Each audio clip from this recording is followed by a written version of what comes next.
Hello,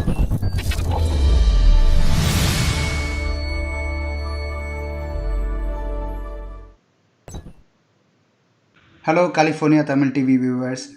Welcome to the live session on how to prepare for a coding interview. So Lit Mobile just sent me this wireless solar power. Due to the general nature of the subject, we are going to have this session in English. Today we have with us Mr. Ajay Prakash, who works as a software engineer at LinkedIn. Ajay is in San Francisco Bay Area for over 5 years and worked in technology companies of all sizes, from early stage startup to one of the biggest names in the Silicon Valley. He is also my ex-colleague. Ajay's area of interest are algorithms, data structure, distributed systems, and artificial intelligence. He has given interviews to most of the major companies in the Valley and had offers from almost all of them. He chose to work at LinkedIn right now. So he has also interviewed over 200 candidates, primarily focusing on algorithms, data structures, which gave him great insight into how and how not to approach algorithm problems. So without further ado, I welcome Ajay to our California Tamil TV to talk on how to prepare for a coding interview. Ajay.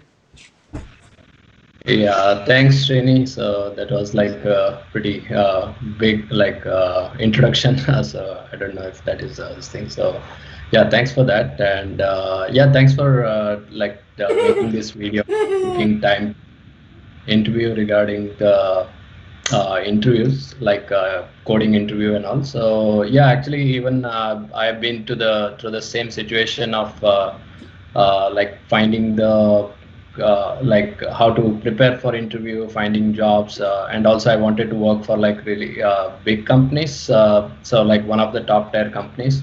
So I went through like the preparation, and so after I got into a good company, so I thought like, okay, I'll also like make some share that knowledge whatever I have learned so far. So that's why I made the YouTube video and also like some courses on the Udemy. And yeah, I think happy to do this you as well, like to share some knowledge, and hope it helps people in the especially at this time when there is like a lot of people are like looking for jobs, and job changes, especially these times are like pretty uncertain. So yeah, hope this reaches some people and helps them.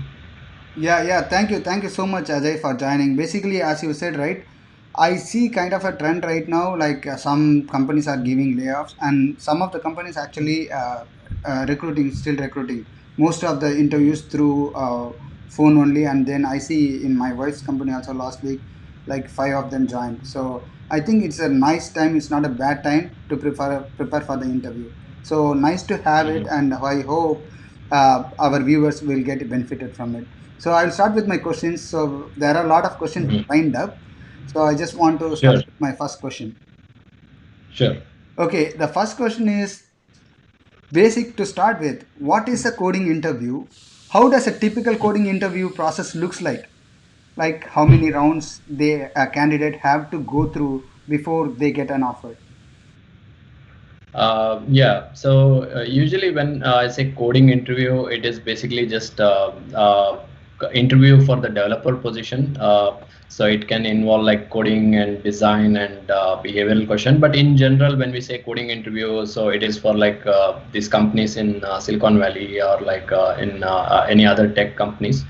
So usually the process, especially here in Bay Area, is basically it will start with a telephonic interview, so which usually contains a coding question, so 1 hour coding question, and the main point of this telephonic interview is to like before bringing them to on-site for the on-site interview, so they will like see if this candidate is like any good or not, instead of like wasting the whole day. Mm-hmm. So they will ask some basic like coding questions. So when I say coding questions, so it is like it may involve uh, writing code in a coder pad, so without help of any IDE, and they will like share the screen and go over the you have to write a solution like a code to the given problem, Okay. and also ask some questions. And once you clear the that round, so then they will like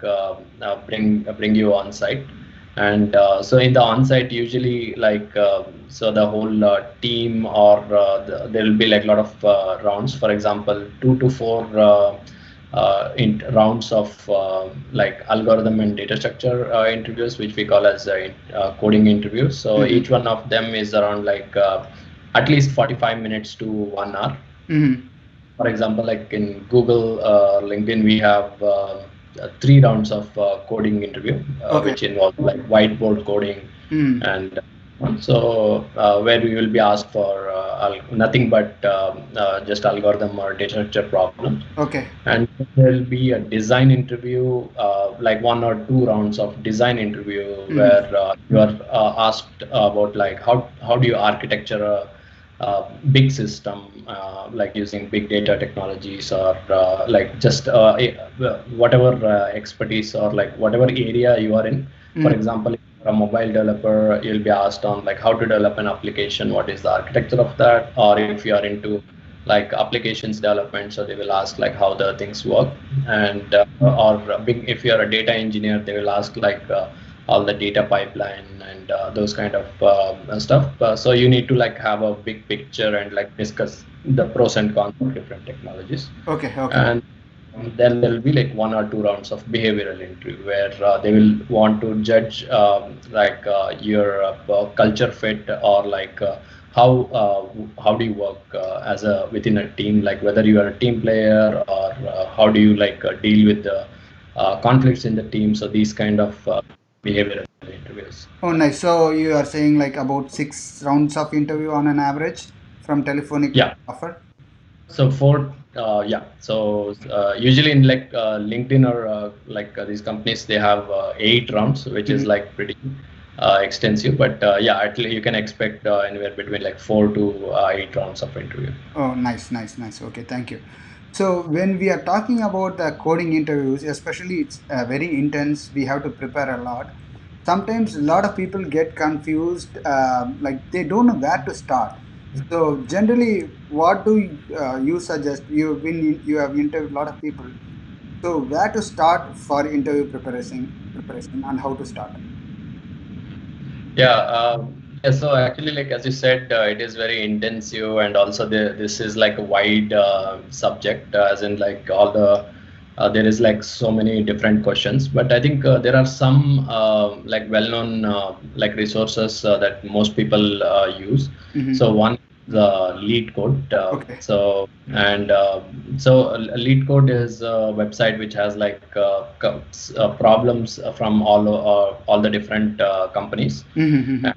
Lead Code actually is made by one of the engineer at Google. So he was at Google. He interviewed with Google and like left Google and started Lead Code. Oh wow. So because to help others to collect all the interview questions from other companies, Mm-hmm. and people go and submit their questions. So and also test cases for them, and you can actually go and like type the code and run it there and execute your code. So that is a really good tool to like prepare. And also usually on internet there is like a lot of websites, so Yeah. people usually get like sideline get scared as in like Yeah. where to start, and this is a huge thing. I Yeah. think the best strategy is to just start with Lead Code, and also there is one good book called as Elements of Programming Interview. So Coming interview. Okay. yeah, Mm-hmm. so Elements of Programming Interview. This book has been written by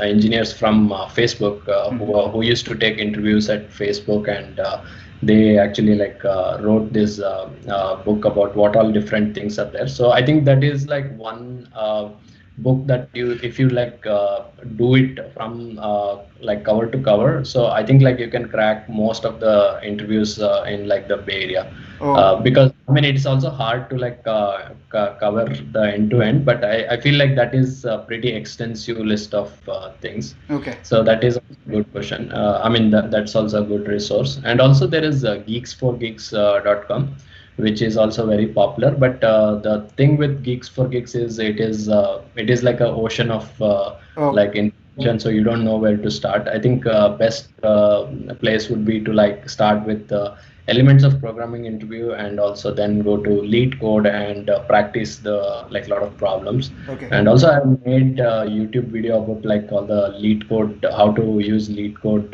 really well. So you can give that link as well. So Okay, yeah. great, great. After the session, I will definitely post that link in the description and the comment section. So you mentioned two major points here. One is elements of programming interviews, and second is the lead code. Okay. So when you talk about lead code, even you said it is constantly getting updated, right? It is constantly getting updated, and it's. I assume it will also be huge. So how to make best use of that lead code?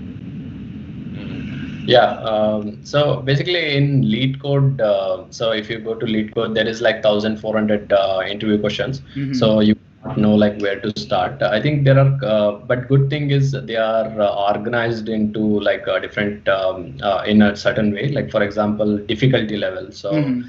problems are either easy or medium or hard problems. Okay. So and also each of the problem like for every company, all the questions asked in a particular company are organized as well. Mm-hmm. So for example, if you are preparing for like Facebook interview, Mm-hmm. or like a Google interview, so then you can like take some time and then prepare only for like these company specific questions. Mm-hmm. uh, Actually, Google in the lead code, there is like 800 questions alone for Google itself, which is like huge. But that's the thing about Google, right? Like their coding interview is like so hard that you have to like constantly like keep learning and practice. And yeah, as I said, there is also easy, medium, and hard problems. Mm-hmm. So easy and medium. So when you start with lead code, you find it like really hard where to start and all. But I think like good place to start is easy problems. Okay. So easy problems, you need to like start doing easy problems and like get better at it, Mm-hmm. and then go to the medium problem. Okay. Medium problems are also like little bit hard, but you need to like as with more and more practice, you'll start getting better at it. Mm-hmm. And also you can sort these. There is also like different lists of questions. For example, like top 100 light questions, Mm-hmm. top most frequent questions. I think that is also a good place to start if you don't know like where to start. So you can start with most frequently asked questions. Oh, that is very useful. Very useful one. Okay. So Yeah. moving on, I see a lot of questions coming out from the viewers. So Okay. just go with the question I have right now. So Mhm. if I start preparing now, like how many days or months of preparation is needed if I have to target like FANG companies, and how do I manage to prepare for an interview when I already have a like a full time job? Uh, yeah, actually, that's a good question. I think everybody must have been in the same boat, like at some point, especially people who are changing jobs. Mm. But actually, you said like FANG companies, so it is Facebook, Apple, Amazon, Yeah, Netflix, and Google. yeah. So yeah, these are like also like really good stocks, but also really hard interviews to crack. Okay. So yeah, actually even so I have like a lot of friends who are working in these companies as well. So basically like when they like call like the recruiters call and like ask you when you want to take an interview out of the blue. So I think best strategy would be to like keep it like at least give it 2 to 3 months to prepare, especially if you're like already working in a company, Mm-hmm. because I think the to make the best use of the opportunity. So every day, like I would say, 3 months is like a good time if you are working, and you can spend like 1 or 2 hours per day. Mm-hmm. Uh, Strategy would be to like, for example, like in 1 hour, you can like solve like one question, right? So you can start off with maybe like two easy questions, and like you can in 1 hour you can solve two easy questions. So you start with that, Mm-hmm. and every day like you do 1 or 2 hours, so Okay. until you get better, and then go to the medium questions. And finally, I think like if you focus on like easy and medium questions, so in on lead code, Mm-hmm. uh, if you want to like go through the elements of programming interview, I would say like it will take like a good 2 to 3 months to Okay. like attend these interviews. And also yeah, I mean timeline is like that, but good thing for there is like a lot of people like students who are graduating now, so Mhm. they have a lot of time in their hand. I feel like especially if you have like if you are preparing for the interviews full time, Mhm. I would say like it's a really good like good uh, opportunity to like crack these interviews if you like work really hard like every day like for 6 hours or something. Mhm. So maybe within one like month you can like be ready to like give these interviews. Got you, got you. Very good, very good insight into the hard, easy, and medium problems. So, one thing is preparation. You said like 3 to 4 months of preparation should be good enough to start attending the interview. But one thing I see common in a lot of people is that interview fear. Okay, when though they have a lot of preparation, once they get into that interview call or they went on site, they get that interview fear creeped up in them, and they try to lose the confidence, and they don't even, I mean, solve some of the easy problem which they already know. So, how to build confidence and how to get over this fear?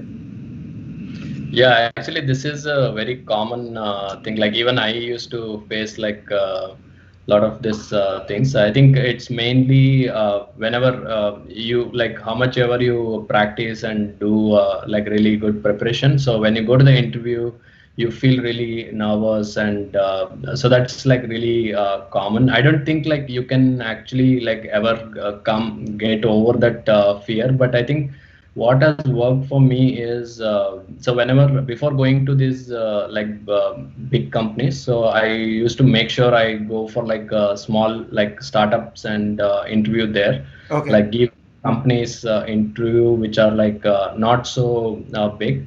So one thing is once you go to these interviews, so initial first few interviews with like these companies, even the startups, so you will like make a lot of mistakes Mhm. because you be either nervous, and like even if you know the answer you won't be able to present it properly. Got. So but you will like learn from these mistakes, and the key is like if you attend more interviews, so you build up that confidence as to like you know your mistakes and you have worked on it, and then you go to these big companies, so then it becomes a little bit better. I mean, you can't completely get over the fear, but it gets better. Mhm. And also I think it is a mindset as well. Mhm. So mindset as in you need to like feel think that okay, you are actually belong to these one of these companies, right? So most of the time we feel that like we are not good enough for these companies, and Yeah. yeah, so if you go with that attitude, you will feel that like you are not good, and so you even if you know the answer, you can't like Yeah. tell it. I think you should prepare yourself to like mentally prepare yourself to say that like okay, I can do this, and I belong to one of these companies, and I mean, so I Okay. think preparation and yeah. Yeah. So you are saying like before going to the big league, play the small league, like you Yeah. small companies as the playground. No, I mean, not like just to waste their time, but also like they, I mean, even they also like reject candidates. Yeah. Like even startups are very, not like startups are very easy to crack. They are also like pretty hard, but they are like low risk, as in like Yeah. even if they reject you, you don't feel that bad, or you don't miss any opportunity. There are like a lot of startups in Bay Area, right? So. Great. Great point. Great point. Great point. Okay. So before I move on to my question, there are a lot of questions from the viewers coming up. I want to take one viewer's question, not to, Yeah. but I think it's a very interesting question. So, a viewer named Ramesh Ratyanappa is asking, will there be a different interview process for H1B holders and the non-H1B holders? Since you have interviewed like a lot of people, I just want to uh, answer you. I mean, you can answer this question if you choose to. No, actually, from my experience, so the recruiters or they don't even know what H1B is and all these things like until the later stage. Okay. people who like at least in the big companies there is no like difference at all. I think the matter of immigration comes only when you have the offer. For example, like if you LinkedIn makes your offer and then they will ask you like before making an offer they will ask you like whether you need immigration help and all. So there are like separate this thing. Okay. But I never come across any like process where they ask me like Different. there is different process. Yeah, Okay, okay. Great, great, great. Okay, so I move on to my next question. Like, can you give some tips on how to approach the coding problem in the interview? Mm. Yeah, actually, I can show some slides Oh, here. I made like a small example. okay. So, yeah, can you see the screen? Yeah, I can see the screen. Yeah. Okay, so this is an example problem. So when in this is like one of the problem asked in Google, Uh-huh. right? So this is from lead code. So basically, like it is asking you are given an array Mm-hmm. and you need to find if there are two numbers, like Mm-hmm. if there are one number appearing in the like array two times with distance between the indices given like there will be a number given like k is equal to 3 or something. Uh-huh. So you need to check if there are any number which appears such that their difference between their indexes is like less than or equal to 3. Okay. So example in the first example so there is 1 2 3 1. So 1 appears two times and k is equal to 3, which Yeah. means that between 0 and 3 it appears two times, right? So that you had to return true. And in the second in like example also it is like 1 appears two times and k is equal to 1. Mm-hmm. So it appears like from, so if you see 0 1 2 and at index 2 and 3 it appears with within a difference of 1. Correct, correct. So if you are asked this problem, right? So first thing you have to do is usually like candidates try to recall if I have seen this problem or not. Mm-hmm. So that's wrong this thing. So I think the minute I ask this question as an interviewer, Mm-hmm. so the candidate should basically just try to brainstorm like his ideas about this problem. So, for example, first thing is you need to reiterate what the problem is. So, just by asking the question, rephrasing the question. Mm-hmm. So, when you are asked this question, you need to like, okay, so this is what I'm like. For example, I need to find Mm-hmm. if one number appears more than once within a distance of k is equal to 3. Okay. And so you should ask like questions like what is can the k be like some outside more than the size of the array, right? And also like all these clarifying questions. For example, can the array be null? So Okay. these kind of questions you need to ask. Okay. And then you need to like start with the like the approach. So there are like there may be multiple ways of doing it. Usually candidates try to come up with like the best solution right away, like Mm-hmm. optimal solution. But that's not what we usually as interviewers expect. Mm-hmm. So you like tell what is the brute force approach. So then I know that like, okay, this person is thinking through the problem, Okay. right? Okay. From the brute force approach will be to like go over each array. Mm-hmm.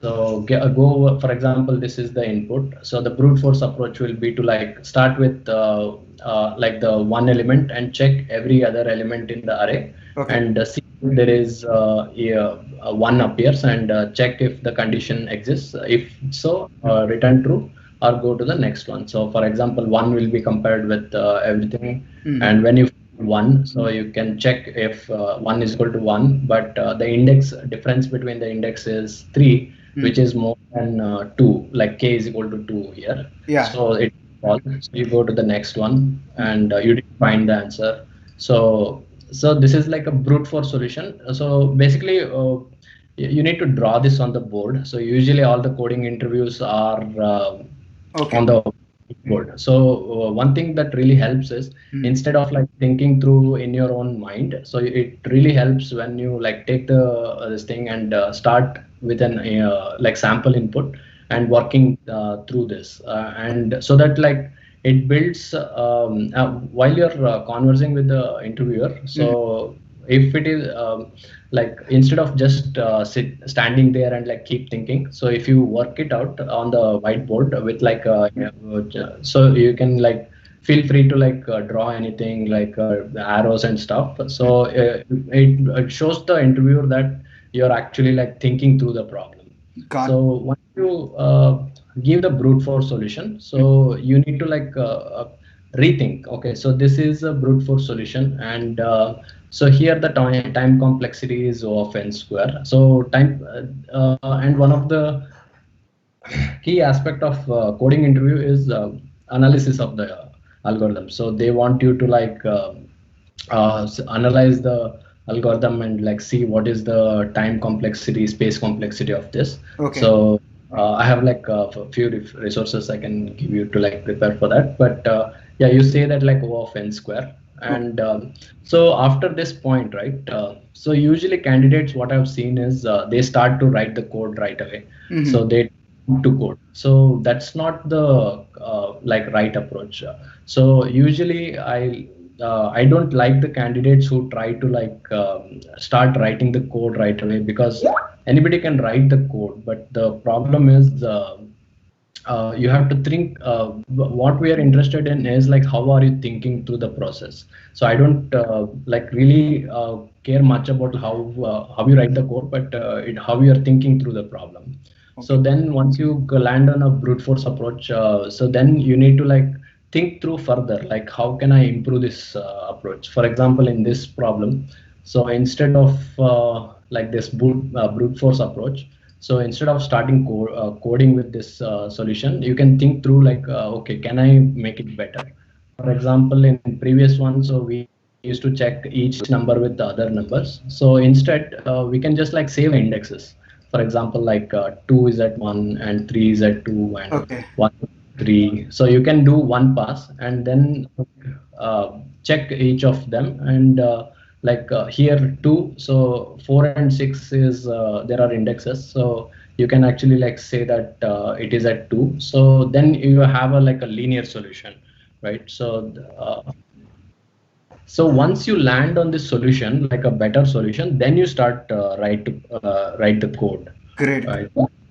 Great. Just a second, trying to Okay. Are you trying to show something else? no, actually, I'm just trying to exit. Okay. Okay. Yeah. So Okay. once you land this code, I can show the code here. Can you see the this thing? Yeah, I can see the screen. So this is the code you are showing right now. Is it optimized one or is it a brute force solution? Yeah. So this is a optimized solution. So the my point is until you like you and interviewer Mm-hmm. come to an agreement that this is a good solution or a better solution, so don't write the code, right? You will save a lot of time by like writing the code and erasing the code. Okay. By so I always tell the candidates, come to a like conclusion about like what approach are you going to use, and you have to think it through your mind. Okay. So you like start writing the code, and this code has to be like really like syntactically correct and everything. So that's why I say like think it through in your head and like come up with the approach and then write the code. And most of the time we ask the candidate to like write proper code, so not like a pseudo code or Okay. just like scribble something. So you have to write, because I think all these companies are like engineering heavy companies, and so we want you to like code without any help of IDE also. Okay. So this is how you like also prepare for the this thing. Great, great. Okay, so that was a very, very in-depth answer. So what I Mm. got from you said is like, so first thing is put the problem on the whiteboard and try to come up with a linear solution or a brute force solution, so that interviewer will understand your how you are thinking through. So and second, there was even I had this perception that whenever we solve the problem, we have to solve with optimized solution, but you broke that idea. So go with a brute force solution and then write the code after you agree with the interviewer. Okay, Mhm. that was a great insight. Actually, it busted one of the myth I had too. Actually, okay. Yeah, and So one point is don't think about optimal solution is one thing, and also don't. So in the interview, it has to be like continuous conversation. mhm. So we really don't like when candidates go silent. Like they will try to think in their head like what is how to come up with this solution. Uh-huh. I would see them like just write it on the board and try to explain what's going on there in their head so that we can also give some inputs as to where they're going. Okay, So it great. helps a lot. Great insight, actually. It's like insider information too. Okay, so we talked about the coding problems. Very elaborate. You gave very in depth, and then you showed one of the problems as well. So I want to talk about design interviews. There are how do I prepare for the design interviews? Mhm.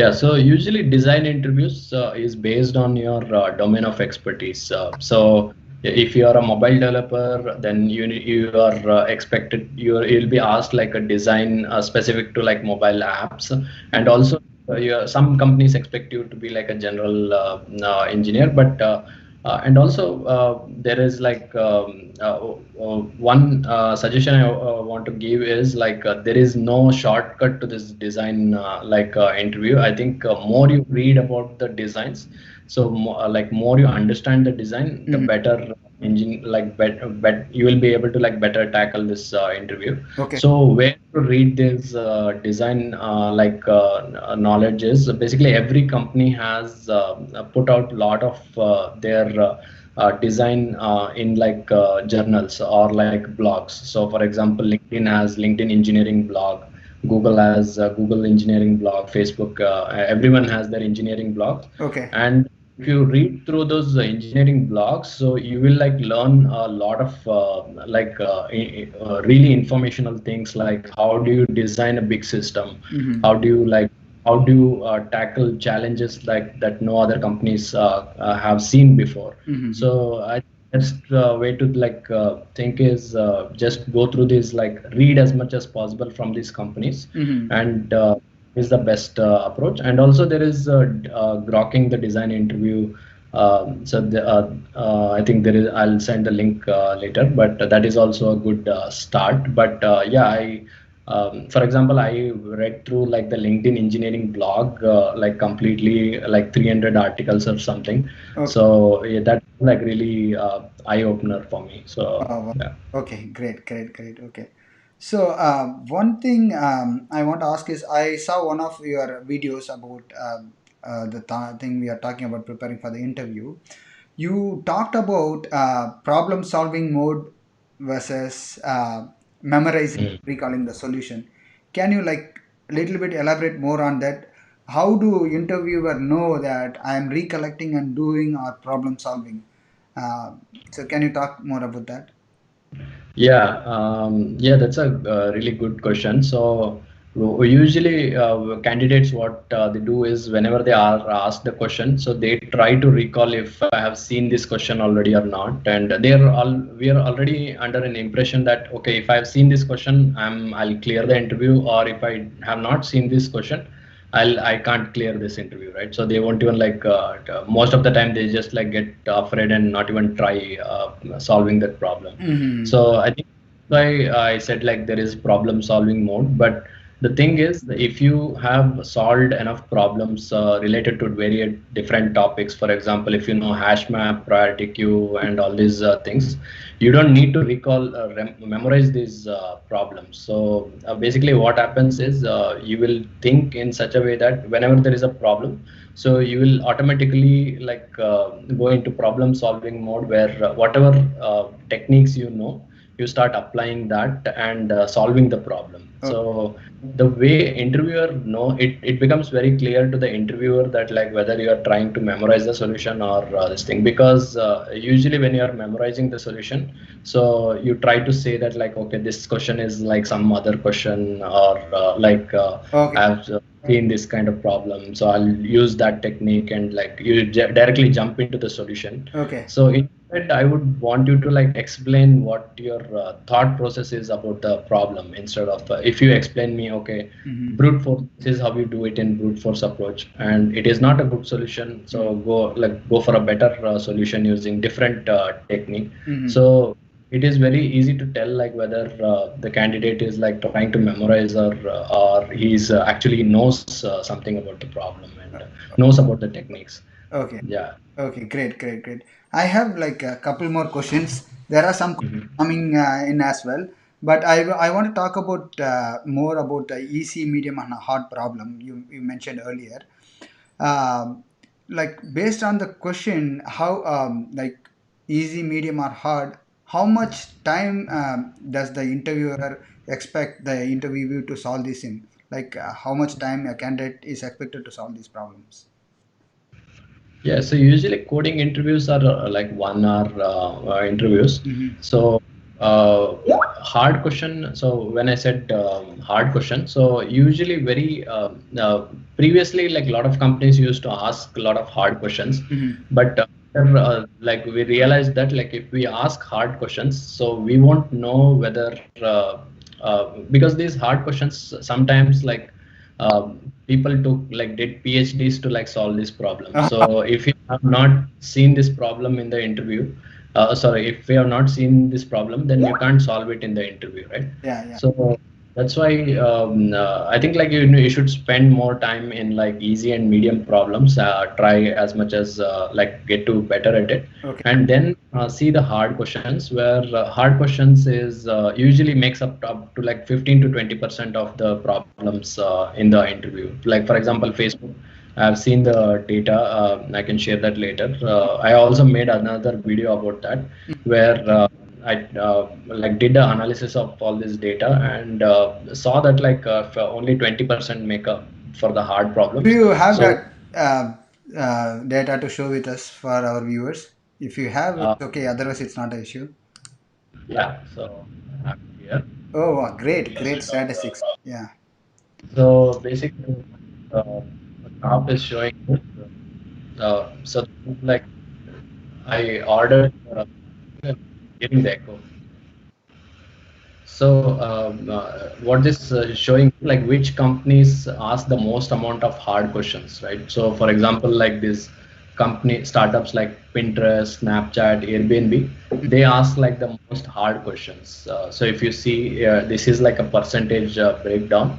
So there is around like 40% of the problems asked in Pinterest is like hard problems. But if you see like Google, Facebook, they ask like 20% and 17%, and rest of all the companies ask around like 15% of their problems are hard problems. So this is the data from lead code. I scraped through all the problems and like data analysis and sorted them.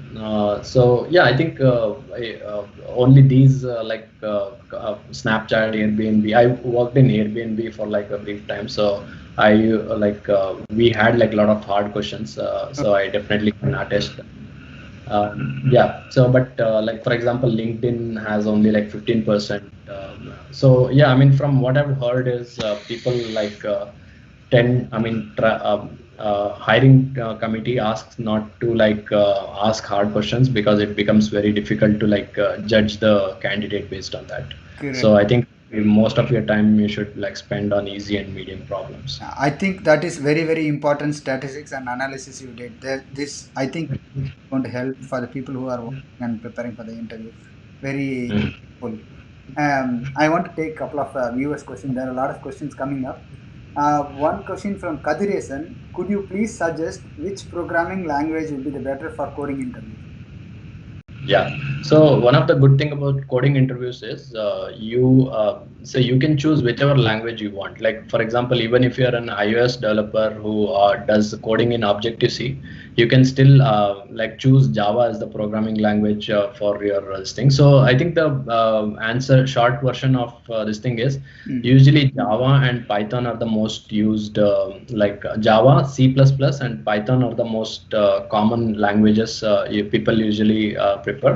And also it makes it easier for interviewer to like if you write in Java, anyone can understand. Most of the engineers can understand because it is like more verbose and stuff. So Okay. I would say Java, like definitely like sharpen your Java skills. Okay. So one more viewer question. Okay. So this question is from Prabhu. So he's asking, always battling with questions whether the interviewer are okay with the detailed resume or short resume. So basically, he's asking, is it okay to give a detailed resume or short resume? Yeah, I would say it's short resume. Okay. Yeah. Okay, short resume. Okay. Let me see if there is some more question. There are a lot of questions, but most of them you basically answered. That's why I'm not picking up them.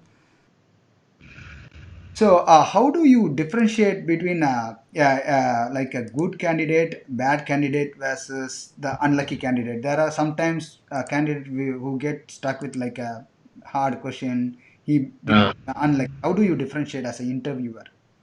Yeah, so that's why I personally don't ask hard questions, like really hard questions. So Hmm. I have like a few questions in like the interviews. So usually, what I do is I ask like medium level questions which are not very common, Hmm. and usually like like which are which are not too like extravagant or anything. So it can be solved using hash map, priority queue, these kind of common known techniques. Hmm. And candidate, I can like definitely say people who just like don't answer anything or just like stay quiet for like long time, Hmm. right? So don't like tell anything even if I try to like ask them, okay, can you do this? So they don't like tell anything because they're like completely blank. I think those are like the worst, I mean like worst kind of like candidates, Okay. but feel like they are afraid or something. But yeah, the other candidates are they jump into coding right away. So Hmm. as it they, I think that is an instinct for a programmer to like okay, you need to like code and then think through the problem. So and then they start coding and they think that like they can think through the code, but they get like stuck and like mess up the code and like try to get up. So I think like good candidate is one who like talks like technically and like comes up with a solution and then like asks whether okay, so they are you okay with the approach? Hmm. And one who has like if you have clarity in your mind as to how to approach the problem, Hmm. then usually like, the interviewer will like get to know about that. So Okay. once you're like made sure that interviewer understood your solution, Hmm. then you should start coding. So I think those are like the good candidates because coding is like only like a small part of it. I think most of the thing is like thinking through that problem and telling what is the time complexity Okay. and all these things, right? Okay. Nice. Okay. Thanks for that answer. I have another question from Mani Meghala. She is asking, will there be a no hire given to a person if he fails in the first coding interview? What is the cool off period usually? Yeah, usually like it is 6 to 1 year. I think like if I understand the question, like if you fail in the on-site interview, if you get a reject, then like cool off period. Hmm. I think most of the like these companies have at least 6 months, and I think in Google and like LinkedIn and Amazon, it's like 1 year. Uh-huh. So yeah, there is like a period. So 6 months to 1 year by generally. Okay, nice. Okay, I think I we ran out. We planned for like 30 minutes. It's more than 40 minutes. My one last question for you: how to increase my morale or a confidence level before going to the interview? How do I strategize on improving my confidence level? That's my final question for you. Yeah. So as I said, first thing is like you should think that okay, you can like you should go with an attitude that you belong to this like this company, and you should not feel that like I'm not good enough or like I'm not, I may like not belong here. I think that's the most like common like source of fear. Mm-hmm. And other thing is I think if you go through like more and more interviews, as I said, in like because in Bay Area, like once you start like there are like a lot of companies Mm-hmm. now, so you can like start interviewing with these startups, and I think But yeah, I mean, right now the situation may be different. I won't talk about that right now. I mean, but in general, like when things are fine, so a lot of companies will be hiring, and like so Okay. you do a lot of interviews. So that's how we build the confidence. Okay, great, great, great. Thank you for answering a lot of questions. Actually, I see a lot of questions in the chat, but most of them you already answered. Some of them are like they're going into more in detail, so I will send them in the email. Probably you can answer them later. So thanks All right. for joining. If you have any closing words, please let us know before we wrap up this session. Um, yeah, actually, just keep practicing. I think you don't have to be afraid of like a lot of information on the internet. I think if you stick to lead code and like start solving those problems, I Mhm. think that like a best strategy, and also elements of programming interview. So people think that like you need to like learn from a lot of different sources, but yeah, I would say like if you stick to one or two sources, then you can like clear most of the interviews. Great. That was a great session. Very insightful. Very. I think hope it will help a lot of people. A lot of people will get benefited from this session. I just want to close out this session calling.